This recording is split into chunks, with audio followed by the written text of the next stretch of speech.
Dawn broke over the cooper's workshop, casting a warm glow over the rows of carefully arranged tools. The air was crisp, filled with the scent of freshly cut wood and the sound of birds chirping outside. Jorund Embergrove stirred, his eyes adjusting to the light as he began his daily routine. He moved with a practiced ease, his hands moving deftly as he prepared for another day of work. The workshop was his sanctuary, a place where he could lose himself in the rhythm of his craft. As he worked, the sound of his tools and the creak of the wooden staves created a soothing melody, one that seemed to match the beat of his own heart. The sun rose higher, casting a warm glow over the workshop, and Jorund felt a sense of peace wash over him. He breathed in deeply, taking in the scent of the wood and the sound of the birds, and began to hum a soft tune as he worked. The silence was broken only by the sound of his tools and the creak of the wooden staves, a symphony of sound that seemed to match the rhythm of his own heartbeat. As the morning wore on, the light streaming through the windows grew stronger, illuminating the dust motes that danced in the air. Jorund's hands moved with a practiced ease, his fingers moving deftly as he shaped and smoothed the wood. The sound of his tools echoed through the workshop, a constant reminder of the work that lay before him. The scent of wood and leather filled the air, and the sound of the birds outside created a sense of calm, a sense of normalcy that would soon be shattered. It was on one of these typical mornings that Jorund found the book. It was placed neatly on his workbench, its cover bearing his name in fresh ink. The script was elegant, with flourishes that seemed to dance across the page. Jorund's curiosity was piqued, and he opened the book, revealing pages filled with words that seemed to follow the rhythm of his own work. As he read, the words began to weave a spell, one that drew him in with an otherworldly allure. The workshop around him grew quiet, the only sound the soft rustle of the pages as he turned them.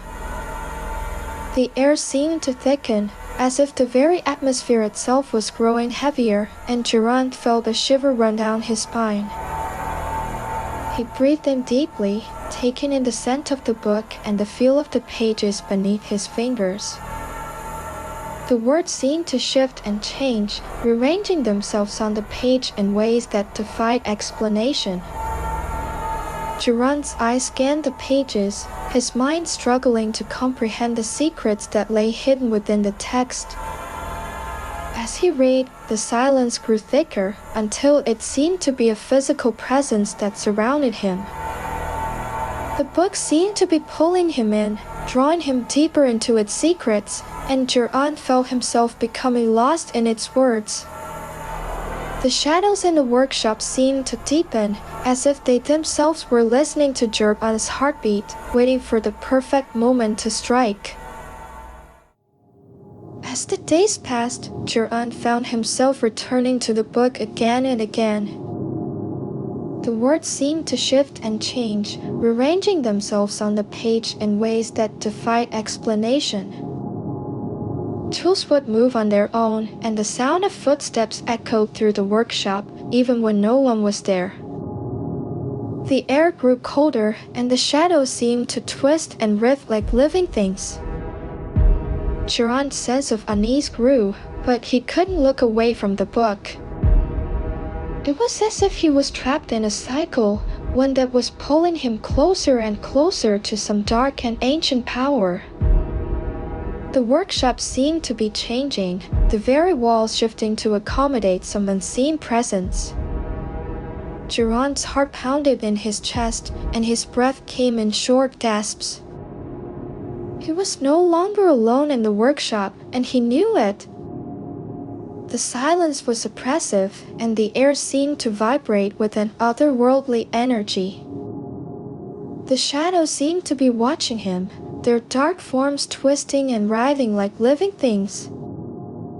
Jorund's skin crawled, and he felt a cold sweat break out on his brow. He tried to step back, but his feet seemed rooted to the spot, unable to move as the darkness closed in around him. The book seemed to be the center of it all, its pages turning with an otherworldly rhythm that seemed to match the beat of his own heart. The wind outside began to pick up, causing the trees to creak and groan, their branches scraping against the windows like skeletal fingers. As the darkness deepened, Jorund felt himself becoming lost in its depths, unable to escape the cycle that had begun to consume him. The shadows seemed to be coalescing into a presence that watched and waited with an unblinking gaze. The cooper's workshop was silent, the only sound the soft creak of the wooden staves. Jorund's body lay still, a stave hoop tied around his throat. The book lay open on the workbench, its pages blank except for a single sentence. The rhythm of the craft is the rhythm of death. The workshop was still, the tools motionless, but the sense of presence lingered, a cold and malevolent force that seemed to watch and wait.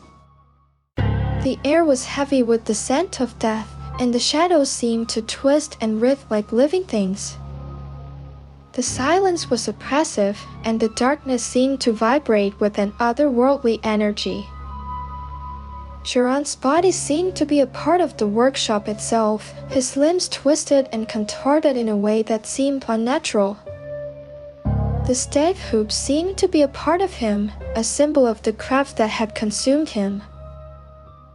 The book seemed to be the key to it all, its pages holding the secrets of the darkness that had taken Jorund's life. Linnea Embergrove stood in the doorway, her eyes fixed on the workshop. The silence was oppressive, and the air seemed to vibrate with an otherworldly energy. She took a step forward, her footfall echoing through the stillness. The workshop seemed to be waiting for her, the tools and the staves poised like actors on a stage. Linnea's hand reached out, her fingers brushing against the cover of the book. It was warm to the touch, and the pages seemed to whisper her name. She hesitated, her heart pounding in her chest, and then she began to read. The words on the page seemed to shift, drawing her in with an otherworldly allure.